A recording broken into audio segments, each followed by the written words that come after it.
Diasco Foot, le miroir du football de la diaspora congolaise.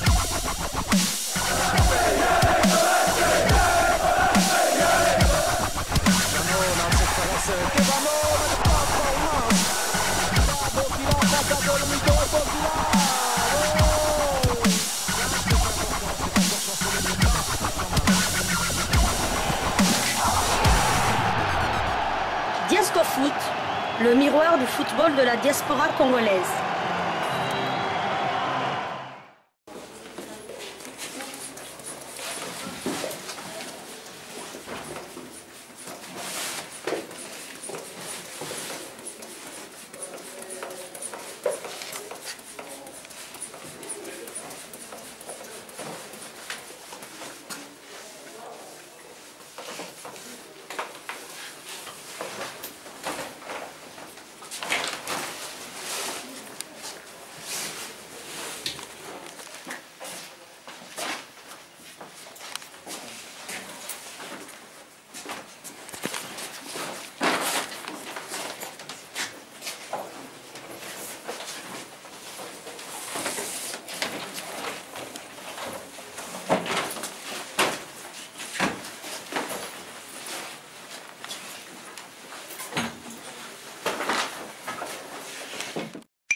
Monsieur, on ne joue pas avec des bijoux, hein, tout ça, il faut les enlever.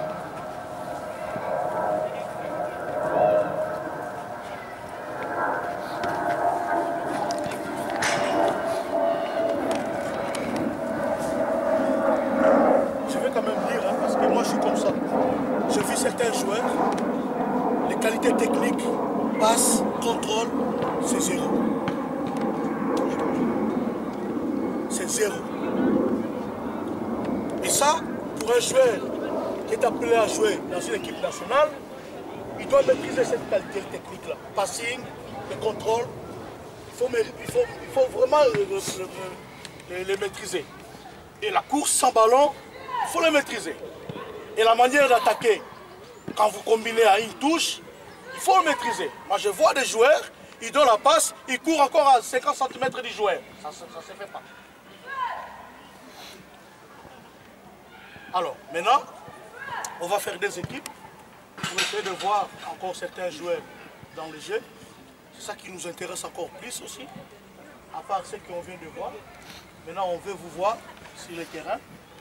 On va faire un petit match.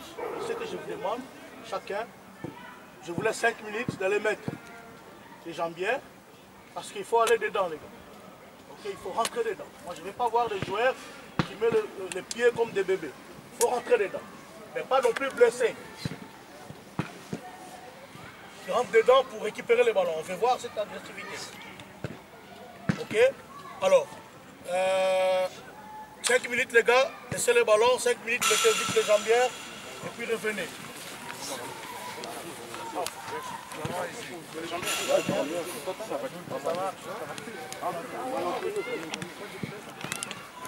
Bonjour Ndeko, je ne sais pas, tout le monde est-ce que vous pouvez expliquer sur la raison de la présence dans l'heure?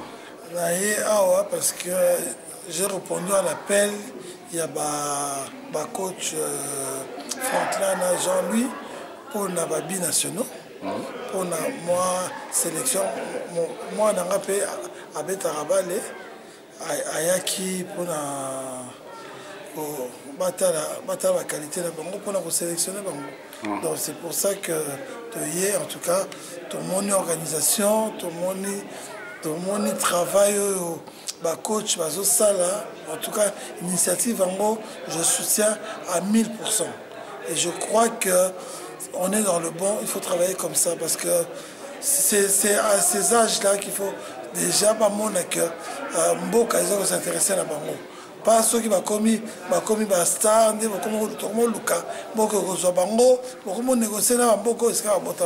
c'est quand ils sont jeunes, aller les détecter, c'est très très bon.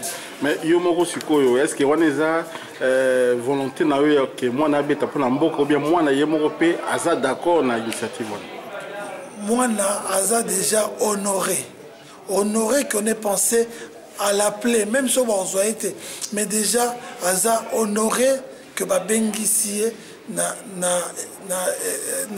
équipe nationale, il y a Mboka Naé d'origine. L'avenir nous dira, ceux qui s'appellent Naé, il jouera avec le Congo, et le Congo doit récupérer ses fils pour l'équipe nationale. Mais par exemple, supposons ce qui est arrivé, parce que toujours le binational, ce qui est arrivé que moi, comme je suis niveau que choix, ils ont penché entre Belgique et Congo. Est-ce que aussi préparé pour le discours à tenir parce que ils ont fait ça Congolais quand ils allaient répondre sur les réseaux sociaux à propos de Mboka. Non, ils allaient sur manque à maturité à Bana. Peut-être parce qu'ils ne sont pas préparés. Ils n'auraient jamais cru que Bango s'intéressait à Bango. Étant donné qu'avant, on ne s'intéressait pas à eux, les lots, comme on s'intéressait, c'est pour ça que ma réponse sur les OPSA. Ceux qui, depuis toujours, on les a suivis, dans un discours, réflexion, les grands salama, bien en amont. Le problème chez Bisso, c'est que to la mukaka to moni mwana komobeta mwana moko papa ne faut à congolais maman to kopi ko landa mwana mais mwana il y a des gens qui sont occupés il y a des gens qui l'ont détecté bana msu bazana la sélection de la Belgique depuis l'âge de 13 ans les lots à la tamayo on a tout le temps du jour au lendemain j'ai vu la tamayo mususu il y a mwana et ça là moi est perturbé mais ce que dès même dans 13 ans, il y a possibilité à bêta. Réflexion avant. Est-ce que ça signe pour la bango moi signe mon échec par exemple aux bêta déjà la maillot à diable rouge bah il faut que na Congo ça neti bah au sentir on ndengwana te bah on sentir en Congo pour une seule raison c'est que à un moment donné Dieu soit là c'est par rapport il y a un résultat il y a équipe nationale par rapport il y a sérieux il y a Sungi, équipe nationale, dirigeant équipe nationale, il y a Congo. Congo, c'est un grand pays. Ils ont mérité, ils ont la paix, dans la structure correcte. Les gens ont une initiative, ils ont soutenir en haut. Pourquoi? Parce qu'ils se disent, les lots, déjà, maillot, il y a équipe. Non, respecté en haut. Tant sur la sélection, il y a moins 17, il y a Belgique, il y a été parce que à ça la team maillot moko. Mais pendant toutes ces années, vous avez été sur comme le U21, ah non, moi au Congo, c'est le problème na biso yangwana. Donc mieux vaut le plus tôt possible va sentir que Mboka na bango d'origine ils appellent la besoin na bango. Et puis je voudrais aussi défendre Bano. Par exemple, on avait dans les réseaux sociaux pour moi nabiso Bachoyi n'a refus na makamakomi. J'aimerais le défendre dans le sens où cet enfant a été éduqué footballistiquement, suivi footballistiquement dans un pays, a été formé dans un pays. Aujourd'hui, ses coéquipiers, une équipe, il y a une question de sensibilité. Mais ce n'est pas pour ça qu'à l'Inimbo a été. Il y a un bongoté.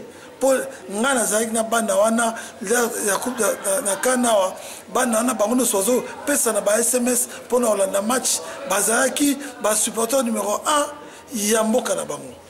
Simplement il y a d'autres facteurs qui rentrent en ligne de compte. Ba kobeta na bato ba éviter on a déjà fait l'expérience il y a quelques années avec le coach Christian Sengi, des enfants qui sont arrivés d'ici, pas préparés, ils étaient bien préparés, mais on ne les attendait pas là-bas. La structure d'accueil avec Moboulou, petit match poli, match amical poli, mais ils se sont fait insulter par les journalistes, par les supporters. Tout ça, les jeunes qui viennent après, ils pensent à ça, ils disent non, carrière or ceux qui bafungoleli bango mpe maboko kuna bakoya mingi nasepeli na ka ya bakebano ya bapoku ndenge balingi bapeta mpo na ekipe wana mais il y a aussi un travail na mboka bayebake bana wana bazoya bakola kuna te baza na mentalité kuna te donc bozala mpe na mwa tolérance botika bango temps ya adaptation so botika bango temps ya adaptation te bozala baéchec parce que bana wana baa besoin bakopa misuku bayebi ata lingala te tika ye temps akoka kose comprendre na bakoéquipier na ye tant soki omona abeti mabe soki bacoach bazwaki ye seke ayebi kobeta soki bacoach bazwaki ye batie na sélection seke ayebi aza na adapte te azocomprendre nanu nini te to température makambo ebele ejwaka donc malembe bana wana baintégré équipe nationale mais pas les casser tout de suite soko aye asali match bien te to aza bokase mbala moko et puis les raisons après cette expérience c'est na bao bazolanda bakomo banga okende problème eza wana. Merci en tout cas papa tu as sous occasion au kutana pour en tout cas il faut soutenir l'initiative oyo tozali tout le temps tina suka. Merci. Le foot, rien que le foot. Désormais, nous avons un programme qui suit semaine après semaine l'évolution des footballeurs congolais à l'étranger, les analyses, l'évolution, la carrière, le transfert, l'interview, le tout sur image. Le haut niveau sur votre chaîne Diasco Foot. Le miroir du football de la diaspora congolaise.